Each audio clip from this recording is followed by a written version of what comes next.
especially in the police department. We've reduced the size of our police department from about 60 officers down to 54. And even though we have a smaller department, because it's now a single department, we can deploy our officers in a more effective and efficient way. We're actually able to bring back services that had been cut over previous years in both former municipalities. So both the community policing that Ms. Howard was talking about, and also our traffic unit.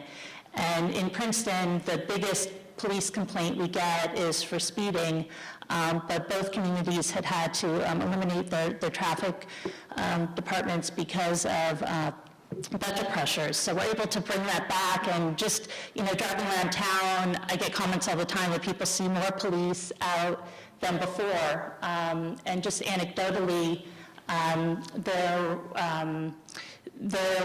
the winter, there was an elderly resident who had gone out to get their mail and had slipped and fallen on in their driveway.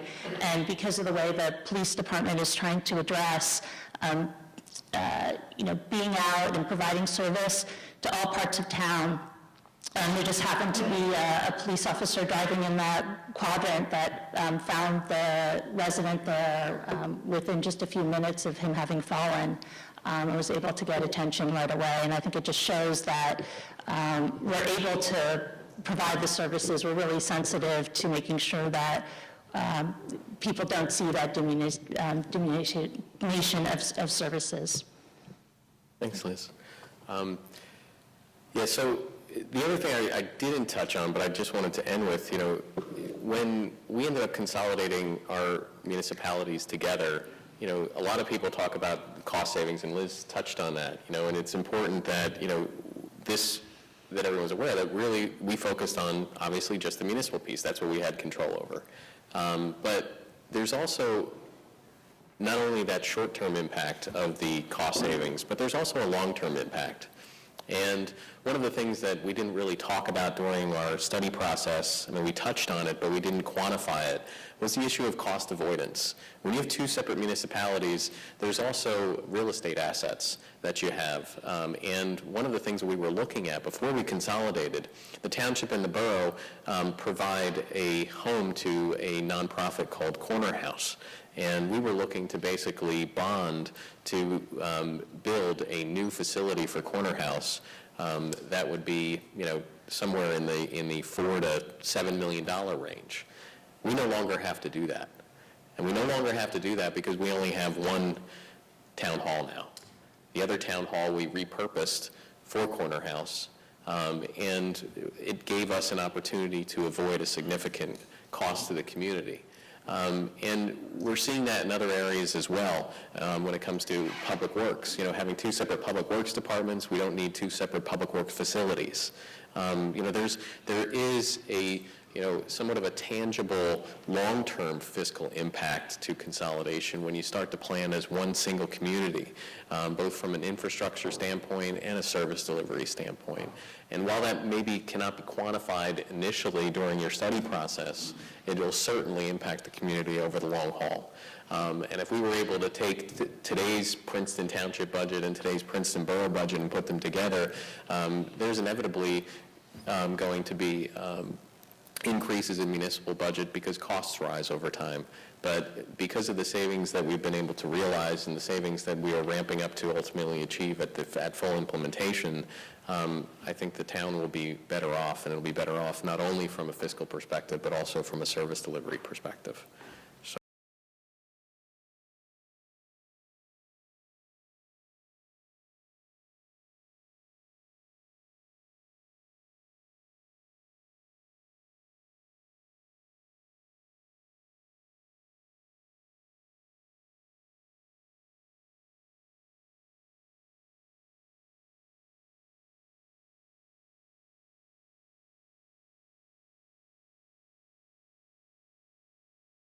We had Senator Bob Gordon, who was going to be a panelist today, but he was a good friend of Senator Lautenberg and knows his family and is attending the funeral today because we lost a senator a couple of days ago.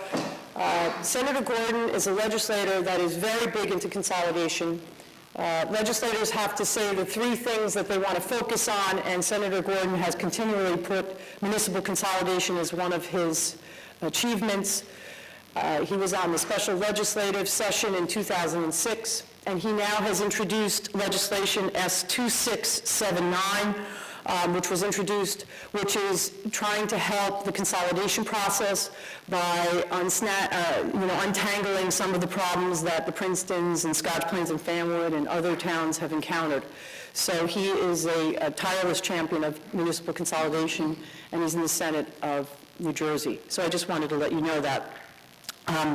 We have Assemblyman Jack Ciattarelli here, who started out on the Raritan Borough Council and was a member of the County Board of Chosen Freeholders of Somerset County in 2007 and 2011, and now is an assemblyman representing Hunterdon, Mercer, Middlesex, and Somerset County.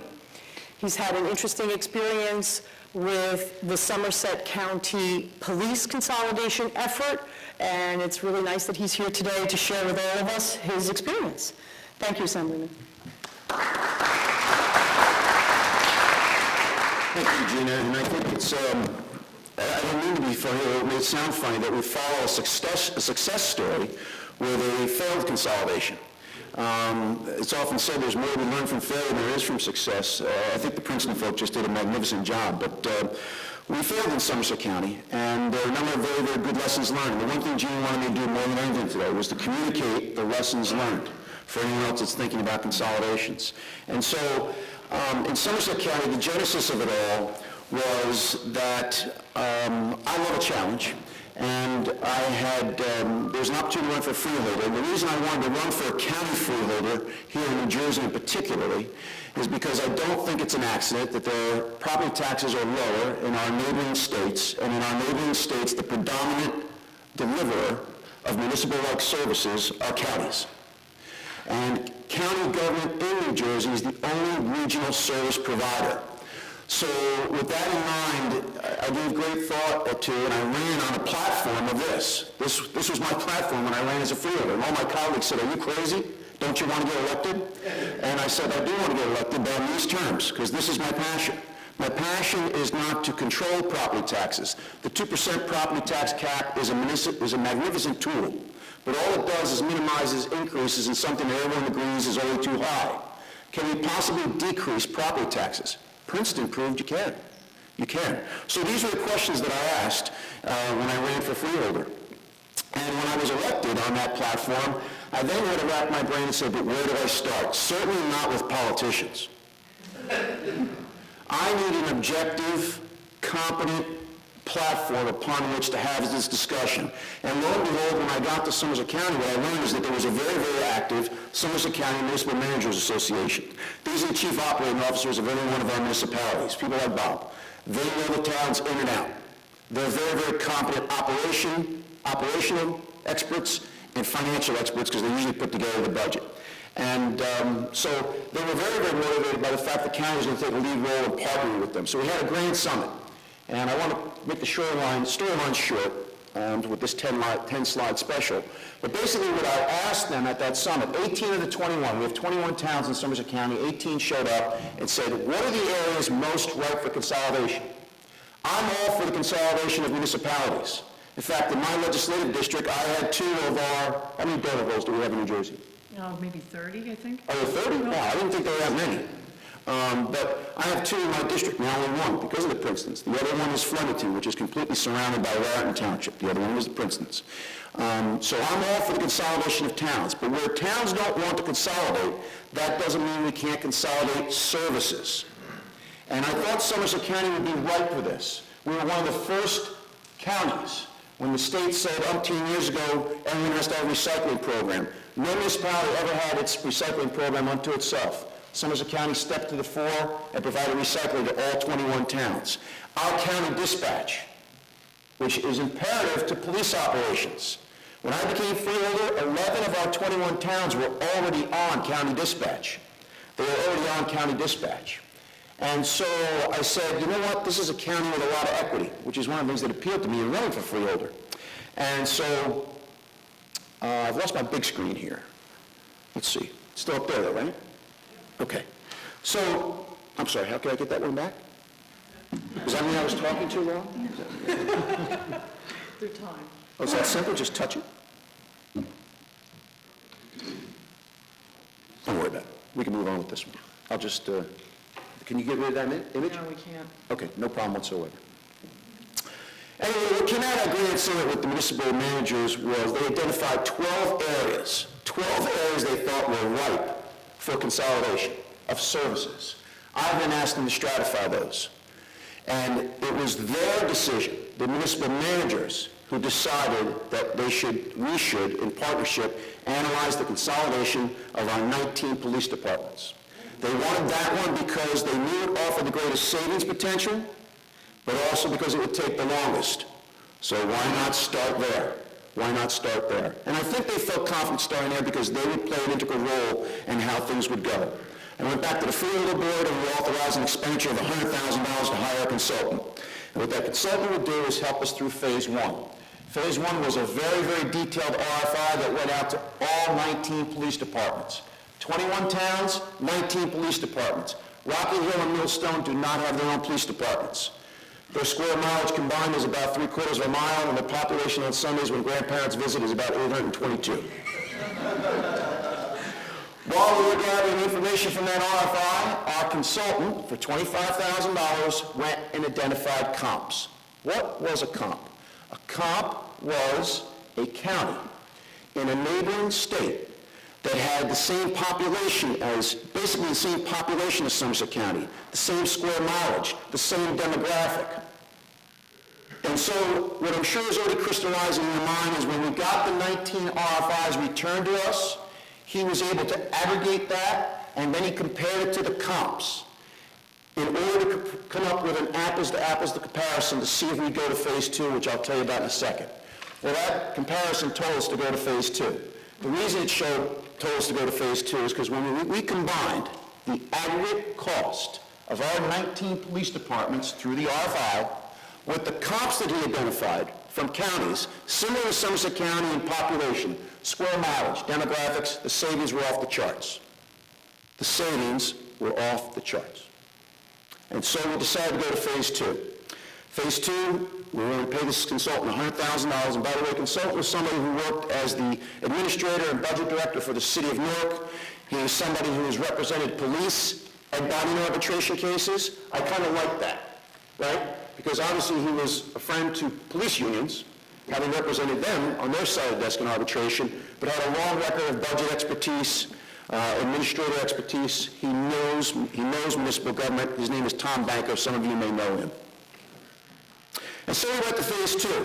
Phase two was him going to each and every department, each and every one of our 19 departments, and getting intimate with their operation, and getting very, very detailed financial information, which is not easy to extract out of a police department budget. Because as we all know, there are police cars, but there are garbage trucks. And maybe there's just one vehicle insurance policy. So in order for us to extract and compile and aggregate the exact cost of 19 police departments, there was a lot of very detailed field audit work he had to do. He also had to go in and learn about the individual police departments. I'll jump ahead a little bit, and one of the things that in the end drove the failure. In one of our northern Somerset County towns, the police department follows the school buses in the morning to make sure that when the rail comes out and the red blinking lights go on, nobody goes through that. That municipality felt that that was a critical service. I live in a township that doesn't provide that. I have 4 children in the public school system. I don't feel as though my quality of life is diminished because our cops don't follow our school buses. But that was the kind of thing that he had to find out. There's another northern Somerset County town that literally the police check the back door and front door when folks are on vacation.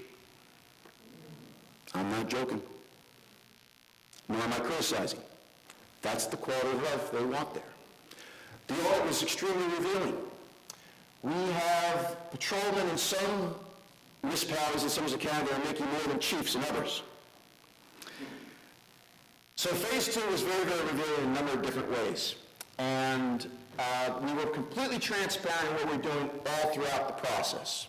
The administrators were involved. I kept all the mayors involved and council presidents involved and the like, so we were totally transparent throughout the entire process. What came out at the end of phase 2 was what is known as the banker's report in Somerset County. And what it showed was $18 million in annual savings. $18 million in annual savings. That was a mistake. That's at stabilization. When each and every one of the cost efficiencies delivered by the new consolidated police department would be in effect, which would not take place for at least 5 to 6 years. Okay? So that created an expectation. So lesson learned from day one, if I'm going to go public with that number, and we did, right? It created an expectation that should be the savings on day one. It's not the savings on day one. It's not the savings on day one. Very, very interesting in terms of the way that he set up the county. North, central, and south, 3 precincts. 1 chief now, 3 deputy chiefs. So we just went from 19 chiefs down to the equivalent of 4. The audit was very, very revealing. His 6-month study. I mean, our rank and file, supervisor to rank and file ratio aggregately in Somerset County is 1 to 2 right now. The new department will be 1 to 4. Okay? His recommendation was there be 100 fewer personnel, and there would be no sworn officers doing civilian jobs, which many currently are. Phase 3 was then, because every single police chief in New Jersey reports to the county prosecutor. The county prosecutor in each one of our 21 counties is the lead law enforcement agent, each one of them reporting to the Attorney General. So the prosecutor would head up this task force now. Every mayor would be allowed to make 2 appointees. Another mistake. Not the fact that every mayor could appoint 2 appointees. What we should have said was 2 appointees, 1 could be an elected official, 1 has to be a citizen at large. Guess what happened here? 21 mayors, 2 appointees, 42 people, 40 elected officials. The people I was trying to keep out of it got back in it. And I'm not trying to be critical of them. I'm not at all trying to be critical of them. But what I heard a lot from the Princeton folks was the need for objectivity and the involvement of the citizenry. The involvement of the citizenry. Lesson learned. So of the 42 mayoral appointments, 40 were elected officials. How am I doing on time? You're doing okay. Doing all right? Prosecutor was allowed to make 15 at-large appointments because you have people in the community that just have a great deal of expertise in different areas. Okay? And there was going to be a 7 to 9 month analysis performed by this task force. So we had like 72 people, 12 on each one of these 6 committees. These were the 6 areas deemed most important to be analyzed in order to position yourself to create a regional law enforcement community. This was extremely well done, in my opinion. And so did I notice back here, police unions. Police unions in Somerset County, okay? 19 police departments, 19 unions? No. 19 police departments, and 23 unions. Welcome to New Jersey. This is the challenge we welcome, right? Your original assignment, we start out today. This is the way we've always done it here, right? 18 appointments. Policemen unions were involved. They were involved, okay? So anyway, this is blocked down on my screen a little bit. This was the timeline to give you a perspective. This was thoughtful, it was deliberate, it was well designed in most respects. And these were the important themes from day one. This was not a power play on the part of the county, okay, not a power play. When I went public with this, that we were going to be doing this, the first question I'd always be asked by elected officials, who gets to pick the chief? The county doesn't want to pick the chief. This is not going to be a county agency. It's not going to be a county department. In fact, the recommendation was for a joint meeting, like many authorities that are set up, right? Sewage authorities, water authorities. Every participating municipality has a vote on the governing body of the joint meeting. You get to pick the chief. This is not the county on a power play. No layoffs. Every single officer in their current police department comes into the new joint meeting will get to complete their tenure up until their retirement under their current contract, and there will be no layoffs. Okay? That was necessary because the first complaint you hear in the community from all the critics, if not the cynics, is there goes police service, we're compromising police service. And we were inclusive, police unions were involved, we wanted more citizens involved, not as many as we would have liked, because the mayors went with their elected officials. And we were very, very transparent all throughout the process. This is blocked on my screen. Here are the conclusions of the task force of 72 people that served on those 6 subcommittees after about a 6 to 9 month analysis.